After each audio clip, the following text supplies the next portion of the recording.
Here we are, the first Sunday of Lent. Now today's readings are a little interesting.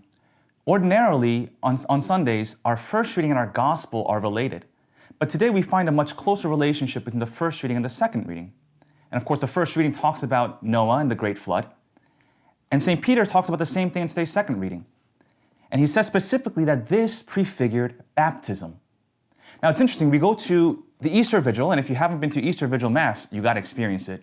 There's the blessing of the baptismal water, and part of the prayer goes like this. O God, who by the outpouring of the flood foreshadowed regeneration, so that from the mystery of one and the same element of water would come an end to vice and a beginning of virtue. Talks about baptism right there. Now today's gospel is the familiar story of Jesus going out into the desert to be tempted.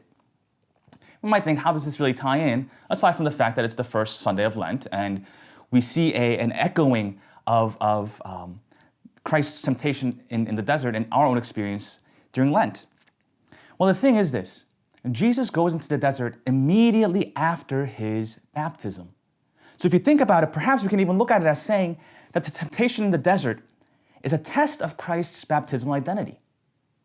When we look at that, Lent can become an opportunity for us to reclaim, to strengthen our own baptismal identity as well.